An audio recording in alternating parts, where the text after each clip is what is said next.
Hoje é aquele quadro aqui do canal onde eu respondo as perguntas que vocês me mandaram no meu Instagram no dia 17 de fevereiro, quinta-feira. Quem quiser mandar pergunta, me siga no Instagram, porque a gente costuma abrir, tem sido semanalmente, a caixinha lá de perguntas. Vocês colocam as perguntas, eu faço uma seleção e respondo elas gravando este vídeo, que é o que estou fazendo agora, então vamos ao vídeo.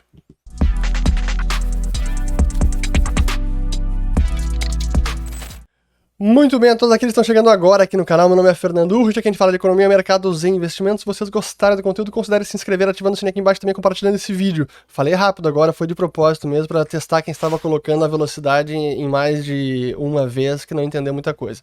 Mas enfim, vamos seguindo aqui com as perguntas, como sempre, muitas, muito obrigado. E vamos direto a elas. Por sinal, antes, ou melhor, na segunda metade, eu acho que vai ser na segunda metade, não sei, mas mais pro fim do vídeo eu vou voltar ao assunto aqui, como eu gravo, e hoje eu vou falar mais sobre a parte visual, câmeras, lentes, etc. E acho que é isso, então acompanha aqui as marcações do vídeo, para quem tiver interesse pode ir direto para lá, ou para quem não tiver interesse pode simplesmente assistir até lá e depois ignorar. Pois bem, Gustavo BZ aqui, peraí que eu fiz caca, agora, Gustavo _STZ. Dólar abaixo de 5, sonho ou realidade? Pois, segundo aquele vídeo que eu fiz com o valor justo do real, que seria em 4,58, sim, teria fundamento para ir abaixo de 5. O problema é que o mundo hoje tem bastante risco e tem muita incerteza no ar. Essa tensão entre Ucrânia e Rússia, né, ela permanece. Parecia que tinha havido uma desescalada, mas aí os Estados Unidos disseram que as tropas da Rússia seguem perto da Ucrânia, não teve nenhuma diminuição. Enfim, isso é algo que permanece no ar e pode descarrilhar uma valorização do real. Também, cenário doméstico, eleições, vai ser uma gangorra, então fundamento para tanto tem, mas as incertezas do dia a dia podem frustrar uma apreciação maior do nosso real. Aqui do Vitor Braga. Qual será o primeiro banco brasileiro a aderir a cripto? Na verdade, a gente tem alguns bancos já aderindo, a própria XP, que também é banco hoje em dia, já teve uma notícia que saiu na imprensa na semana passada, de que está prestes a lançar a sua exchange novamente. BTG também, ano passado, anunciou que ia lançar a sua exchange. Itaú, é engraçado como eu tenho recebido e-mails do Itaú sobre assuntos muito focados em cripto, metaverso. O mais recente foi sobre metaverso, NFT. Então, acho que é questão de tempo. Aqui também do Vitor Braga. Fed irá impor taxa de juros de 0,25 no próximo mês. As apostas ainda estão dando aumento de 50 pontos base como maior probabilidade. Deixa eu até colocar aqui na tela para ver como é que está nesse momento, porque ó, a gente tinha visto, 17 de fevereiro que eu estou gravando esse vídeo, 2h34 da tarde. Vamos ver como é que estava agora. Ó, na reunião de março, a probabilidade agora até caiu, veja que interessante, ó, caiu, agora tá principalmente 25 pontos base, a probabilidade maior, e não mais 50 pontos base, que é o que estava no dia de ontem, e é o que estava, aliás, é o que estava no dia de olha só, uma semana atrás. O mercado tá completamente bipolar. Uma semana atrás o mercado estava precificando quase que totalmente a chance de 50 pontos base na próxima reunião. Agora já mudou, a probabilidade maior é de apenas 25 pontos base. Eu acho que vai seguir sendo 25 pontos base e não 50, porque essa questão aí da Rússia, petróleo, tudo isso tá deixando o Fed um pouco incerto e mais cuidadoso também para não assustar demais. Acho que vai ser mais comedido do que aperto monetário 50 pontos base. Essa seria a minha aposta. Por mais que o mercado siga dizendo que vai se mudar semana que vem, achando que vai ser agora é 50 pontos base, a minha aposta segue sendo 25 pontos base. Mas seguimos aqui. Eu botei na tela? Botei, né? Enfim, vamos lá. Aqui do Lorde G. Tavares. Você está tirando dúvidas sobre economia na praia? Sim, estou na praia, estou aqui num quarto de hotel onde eu estou gravando esse vídeo. E então sim, é o Beach Office ou Beach Studio, o meu estúdio móvel. Depois eu vou falar mais sobre o estúdio, eu tenho aqui as malas do lado aqui, que o pessoal fez essa pergunta. Aqui do Biel HRK. Como estudar ações mais a fundo? Eu já falei sobre isso, eu repito algumas dicas. Leia a biografia do Warren Buffett, leia as cartas da Berkshire Hathaway, a empresa do Buffett, as cartas anuais. leia as cartas, os relatórios anuais das próprias empresas, tem muita informação sobre o negócio, como a empresa ganha dinheiro, como ela se financia, quais são os riscos do negócio, oportunidades, lucratividade. Então, leia também os relatórios anuais das empresas. E também tem um livro que eu acho muito bacana, que eu não sei se tem em português, não deve ter, e eu não conheço um igual em português. Inclusive, se alguém souber, dê a dica aqui nos comentários, eu vou fixar o comentário para que mais pessoas tenham acesso. Mas o livro é um da Morningstar, chamado The 5 Rules of Successful Stock Investing. As 4 regras de investimento exitoso em ações. E o que é muito bacana desse livro é que eles falam sobre como analisar o balanço de empresa, como analisar a lucratividade, entender melhor do negócio, ler demonstrativo do resultado do exercício, balanço patrimonial, fluxo de caixa, tô me enrolando as palavras aqui, fluxo de caixa, mas também, que é a parte mais interessante, ele passa pelos principais modelos de negócio, os principais setores, bancos, intermediação financeira, bens de capital, indústria extrativa, varejo, comunicações, utilities como energia elétrica, etc.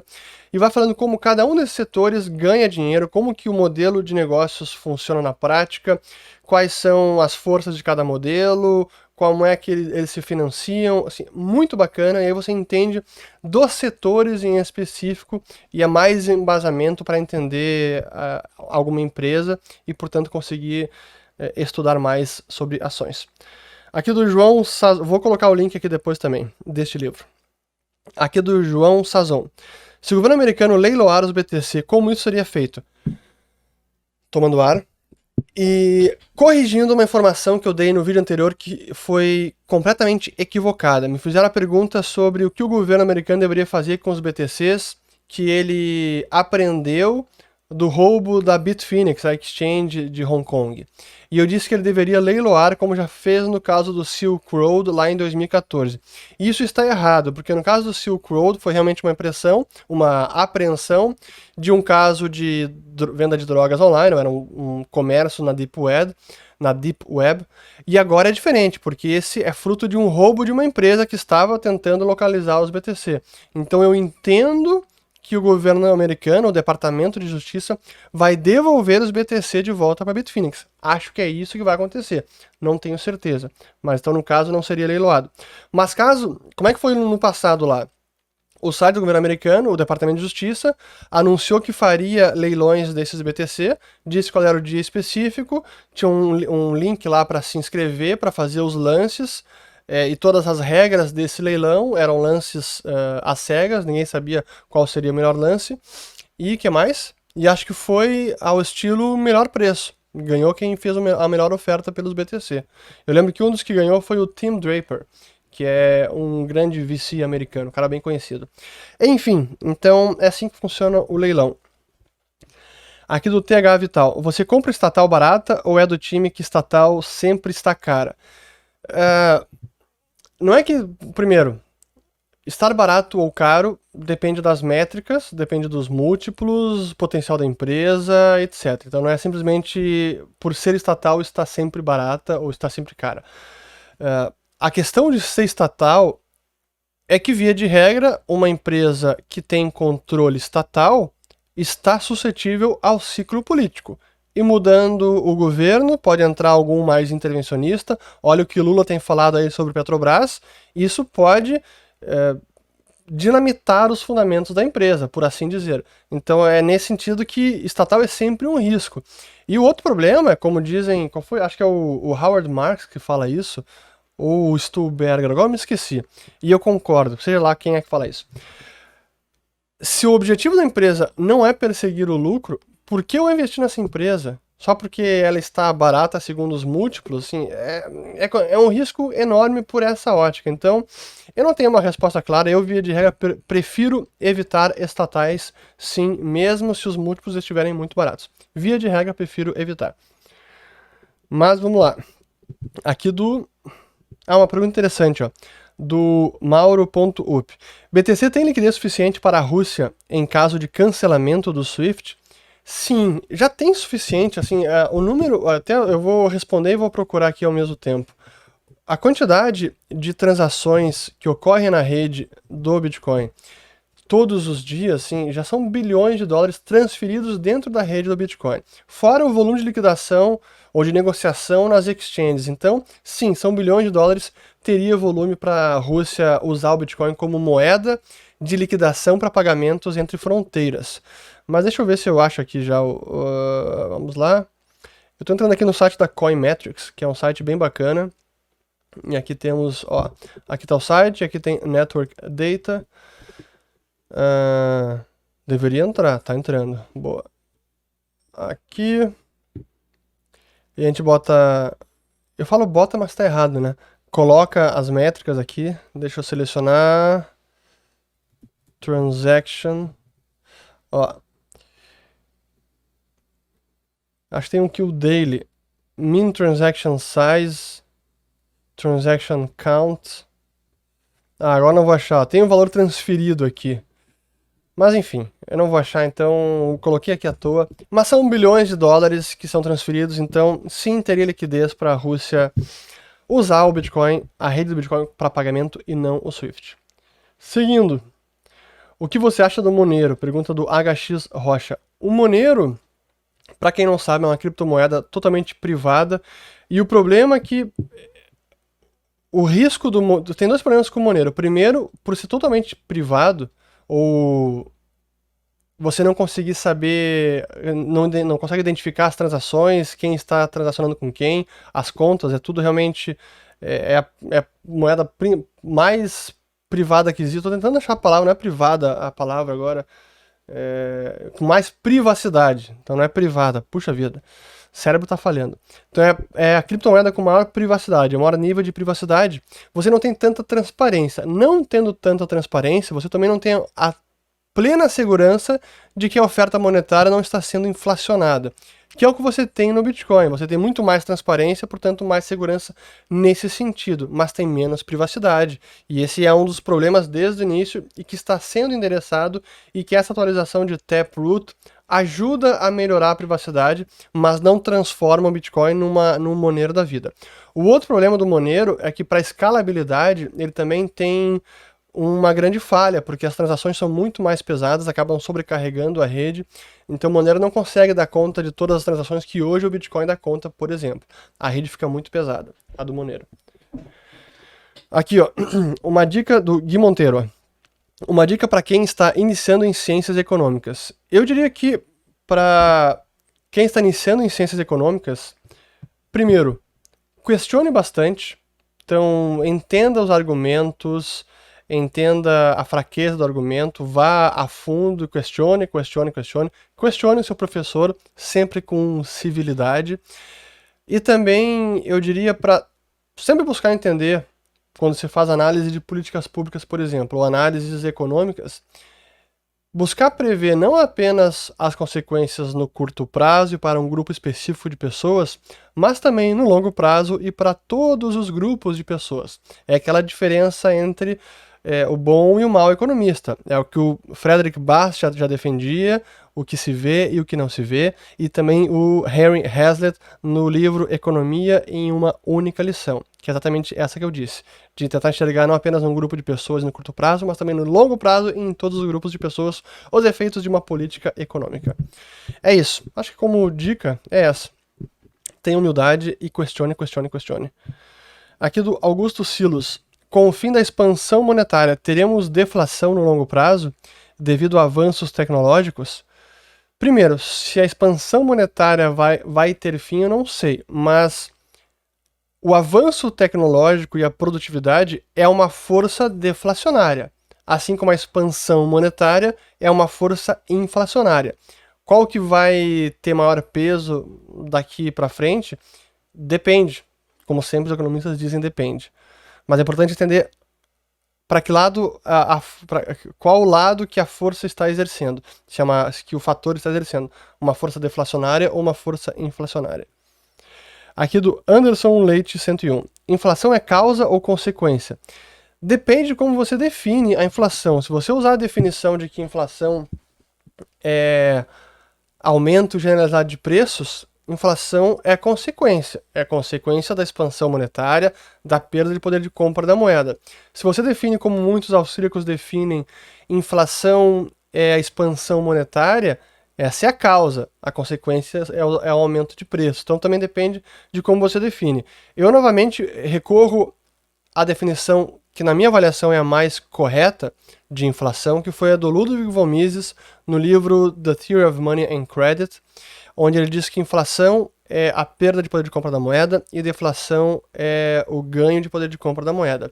E isso pode ocorrer tanto por variações pelo lado da oferta quanto pelo lado da demanda de moeda, para ambas as questões, seja inflação, perda de poder de compra, seja deflação, ganho de poder de compra. Espero que eu tenha respondido. Aqui do Yuri Álvares.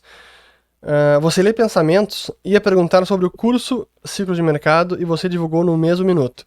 Pois então, falando disso, né, eu já fiz o anúncio da nova turma, que é a sexta já, olha só que bacana, sexta turma do Ciclo de Mercado, que vai abrir no dia 27 de março, link está na descrição do vídeo, quem quiser fazer a sua pré-inscrição, basta clicar e fazer o seu cadastro, que aí você vai receber todos os detalhes e também vai garantir que no dia que abrir a matrícula, você vai ter o link para se inscrever.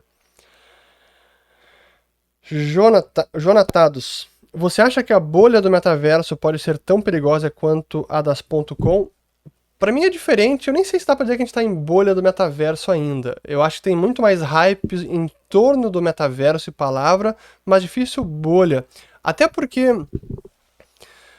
comparando com a internet, lá o final da década de 90, início dos anos 2000, realmente havia muito investimento para desenvolver a internet e explorar todas as possibilidades de negócio que a tecnologia estava abrindo, mas hoje não temos isso ainda, porque quando se fala de metaverso e o conceito, que para mim é o mais correto, de a evolução da internet, um ambiente interoperável que é o nosso mundo tridimensional, virtual, e que tudo está lá, e você vai de um ambiente para outro, mas dentro do mesmo grande ambiente, dentro do mesmo metaverso. Não temos mundos separados, é o metaverso de uma empresa, o metaverso de outra, e cada um é segregado. Não, é tudo uma mesma coisa. Nós estamos talvez bastante distantes dessa realidade de metaverso único e interoperável. Então, eu não acho correto dizer que hoje estamos numa bolha de metaverso. Talvez chegaremos em algum momento, mas acho que não estamos lá ainda. Tem muita coisa para ser desenvolvida até alcançarmos esse ideal de metaverso. Aqui do Couto Felipe. O crédito fácil para financiamentos faz com que os preços de mercado subam? Exemplo, compra de carro, casa? Sem dúvida nenhuma. O crédito confere poder de compra a quem não tem. E quando o crédito é muito facilitado, ele é farto, com custo baixo, ele também faz com que haja maior demanda por crédito, e isso confere mais poder de compra e exerce uma pressão inflacionária nos preços do setor em específico. Então, quando houve muito crédito sendo direcionado para o financiamento imobiliário, como foi no Brasil 2010, 11, 12, e como foi no mundo 2003, 4 até 2007, 8, claro que sim, o crédito tem o potencial de aumentar o preço desses bens, para onde ele está sendo direcionado. Então, a resposta rápida é sim. Seguindo aqui. Pergunta polêmica aqui, do João Rossi, mas como eu não deixo de responder perguntas polêmicas, eu vou responder essa, que não tem a ver com economia, nem investimento. Fora da economia, você está acompanhando o caso do Djokovic? Pois então, eu falei sobre o Djokovic aqui já, me perguntaram se ele era o melhor de todos os tempos, mas é claro que agora isso tem a ver com a postura dele com relação a não tomar vacina, e ele não é anti-vacina, mas ele não quer ser obrigado e não quer se sujeitar a isso que muitos países estão fazendo com seus cidadãos, obrigando a vacinação. Ele diz que não vai aceitar isso e está disposto a abrir mão de participar de torneios e, portanto, de ganhar troféus e, portanto, de se tornar estatisticamente o maior de todos os tempos para não ceder nos seus princípios. Eu acho louvável e realmente é impressionante que ele vai seguir com essa postura. Realmente impressiona. Mas enfim, seguindo. Espero que logo acabe essa loucura toda, porque estamos rumando para fim de pandemia, vários países abrindo aí tirando as restrições, voltando a uma normalidade, países nórdicos, Reino Unido, Estados Unidos, então talvez logo logo a gente volte a uma normalidade. Espero.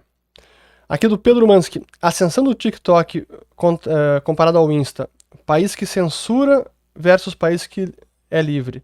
Pode falar mal da China lá? Pois então, o TikTok é uma rede bastante polêmica, até pelo seguinte,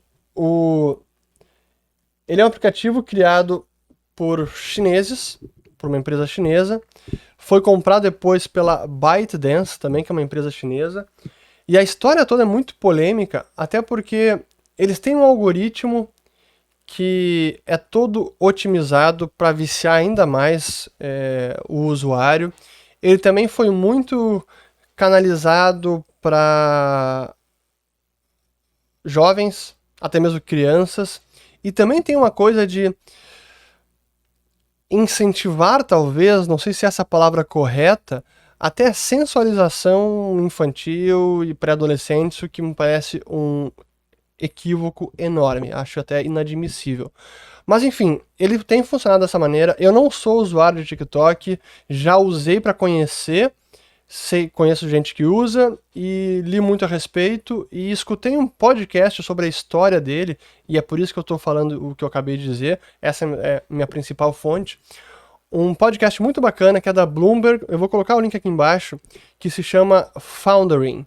E é um podcast de temporadas. Na primeira temporada eles fizeram sobre a história, a ascensão e queda do WeWork e do seu polêmico fundador, o Adam Neumann.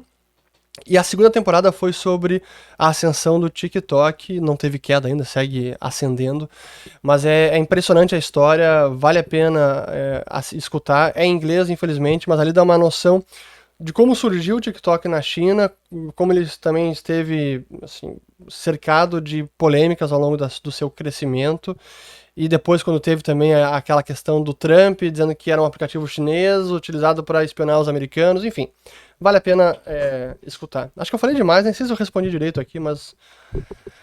Seguindo, aqui do Ventura, Portugal. Governos autoritários e moedas digitais.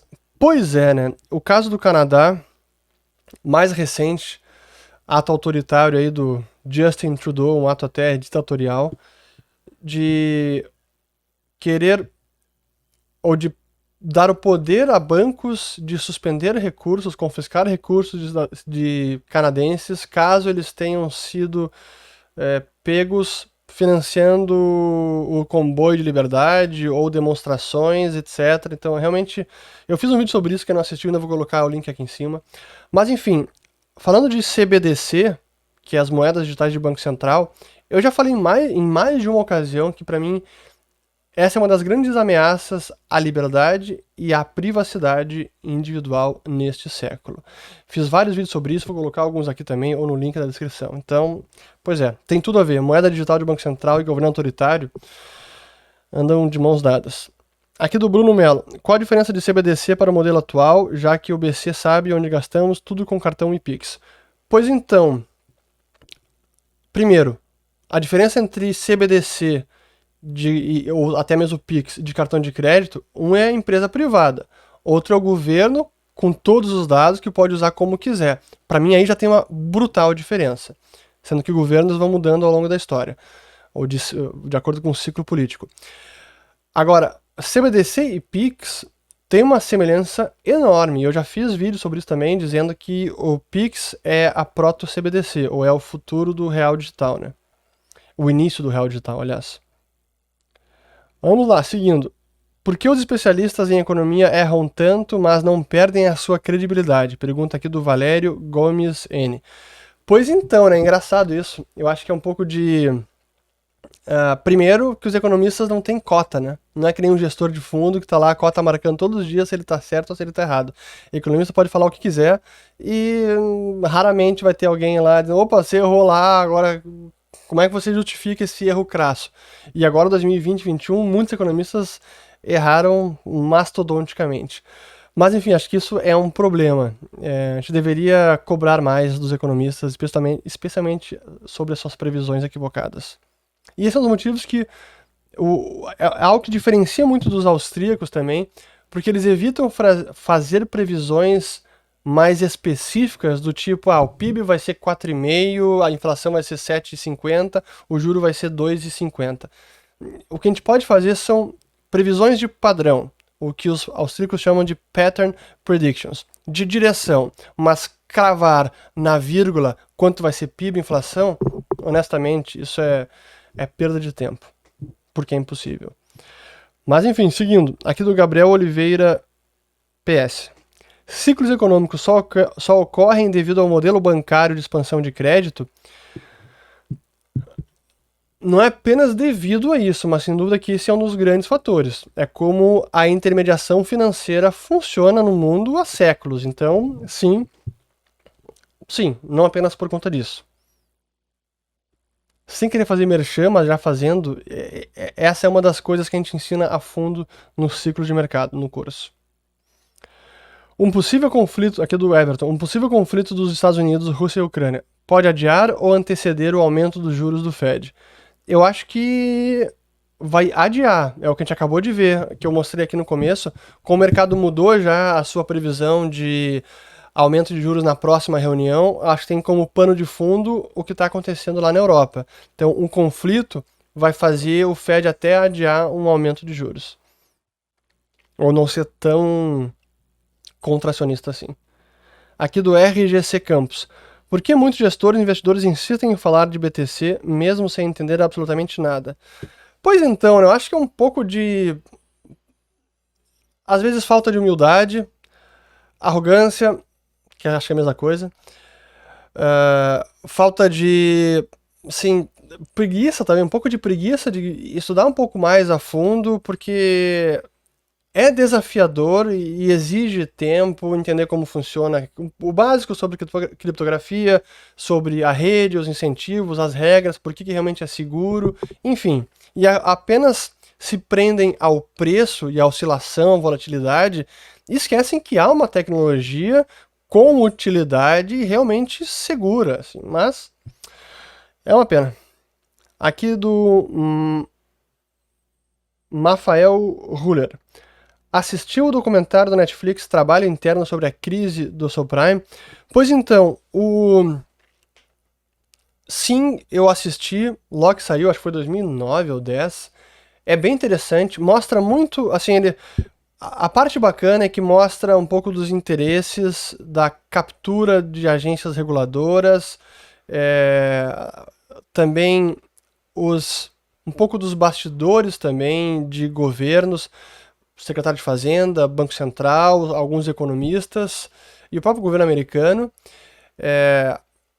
O que eu acho que ele peca em não mostrar é o papel do Banco Central e da política de taxa de juros e o estímulo ao crédito, que é o que inflou a bolha antes dela estourar. Então acho que essa foi a parte ali que faltou. Mas é bem bacana. Acho que tem muita coisa de verdade no Inside Job. Aqui do Guilherme Salto. Urge, você aprecia filosofia? Se sim, você simpatiza com algum filósofo ou escola de pensamento filosófico? Eu não sou um profundo leitor de filosofia. Gosto sim. Eu gosto muito de Schopenhauer. É um cara que eu já li bastante. E é um cara, né? É assim que a gente fala de filósofo. Mas enfim, Schopenhauer, Nietzsche, que mais? Vão dizer que não é filósofo, mas para mim o Olavo de Carvalho tem muita coisa bacana, como eu já disse naquele outro vídeo. Alguns aqui vão desligar agora e dizer, falando Olavo de Carvalho, puxa, decepção, vou desinscrever do canal, não assisto mais nada de Fernando. Enfim, mas gosto também de estoicismo, mas não sou um profundo leitor. Me falta tempo para ler tudo que eu gostaria. Mas tem uma seção bacana lá de filosofia na minha biblioteca, que ainda tá naquela seção de leituras para fazer, para concluir. Algumas para começar. Enfim, acabei as perguntas aqui, eu não quis selecionar tantas assim, 30 minutos já. Até para não ficar tão cansativo. E porque eu quero mostrar. Falar então de. Deixa eu até pegar aqui, ó. Falar então de câmeras. E antes de falar de câmeras, como eu já falei na outra na outra live, no outro vídeo de perguntas e respostas, eu falei sobre o meu setup, como eu uso o OBS para gravar, como eu faço tudo praticamente ao vivo e com o Stream Deck que tá aqui comigo. E como vocês podem ver, eu estou num quarto de hotel, mas eu tenho meu estúdio mobile. E uma coisa que eu tive preocupação de fazer nos últimos tempos foi a infraestrutura que eu tenho em casa, no meu escritório home office, que tem no escritório da Liberta também, eu queria ter isso para levar para qualquer lugar. E foi o que eu acabei construindo ao longo dos últimos meses. Agora já faz mais de um ano. Então eu tenho um notebook que é excelente para poder rodar o OBS, gravar em 4K, que é o que eu faço com as câmeras, tanto gravação quanto streaming. E aí precisa de um processador porrada, precisa de memória, placa de vídeo também. O que mais? Tenho o meu Stream Deck Mobile, tenho também aqui já vou falar de outros aplicativos, mas enfim, tem um monitorzinho 4K aqui para acompanhar o que o OBS está transmitindo, está gravando. O que mais? Enfim, estou avançando, mas deixa eu falar então de câmeras, porque para mim esse foi o início meu no YouTube pelo seguinte. Eu comecei a me interessar muito por câmera fotográfica, foi em 2013, logo após meu casamento, e aí nós saímos de lua de mel e eu comprei uma Sony Nex 6, que foi a minha primeira câmera fotográfica semi-profissional. E a diferença, assim, para mim já foi brutal. Comecei naquele momento a ficar fascinado por fotografia, me interessar cada vez mais. E quem já entrou nesse mundo sabe que fotografia é uma cachaça. E você começa a pesquisar, a se aprofundar, e foi o que aconteceu comigo. E eu estava realmente viciado nessa ideia de fotografia, comecei a me especializar mais, assistindo vídeos, conhecendo, me aprofundando. Não tenho nenhuma formação profissional ou formal em fotografia. Tudo que eu sei é o que eu li, é de experiência própria, prática em vídeos de YouTube. Então, se eu falar alguma coisa errada aqui, o pessoal que é da área me perdoe. Mas por que eu digo isso? Porque foi lá em 2015, 16 eu comecei a acompanhar mais YouTube também, e alguns youtubers, como por exemplo o Casey Neistat, que eu acho que eu já falei ele, e ele foi um cara que me inspirou para eu criar este canal. Embora ele não fale nada sobre economia, pelo contrário, assim, sobre a vida cotidiana, mas é muito bacana, é muito bem feito o canal dele. Ele até faz algum tempo que não tá publicando mais. Mas enfim, eu gostava muito da forma como ele se comunicava e da forma como ele gravava, e comecei a ter ele como inspiração. E quando eu decidi finalmente começar este canal, que foi em janeiro de 17, eu já tinha câmeras profissionais. Então eu já tinha uma Sony A7R II, que eu tinha comprado em 2015, que é uma câmera full frame, já vou falar mais sobre elas, e que era fantástica. E eu acabei indo para a Sony, me adaptei mais, gostei mais, e isso é muito subjetivo, mas para mim a imagem da Sony, as cores da Sony, para mim são imbatíveis. Os fãs de Canon vão dizer que não, que a ciência de cor da Canon é muito melhor que da Sony, embora a Sony tenha melhorado bastante nos últimos anos. Enfim, tô gravando aqui com uma Sony A7S III, é essa que vocês estão vendo. Mas eu vou falar sobre câmeras, então. Quando eu comecei o canal, eu já tinha câmeras muito boas, e desde sempre eu tive a preocupação de ter a melhor imagem possível, tanto que desde o primeiro vídeo, acho que o primeiro vídeo já é em 4K, se eu não estou enganado, depois eu vou verificar, mas sempre gravei em 4K, por mais que muita gente utilize o telefone e assista em 360p, enfim, eu tinha essa mania.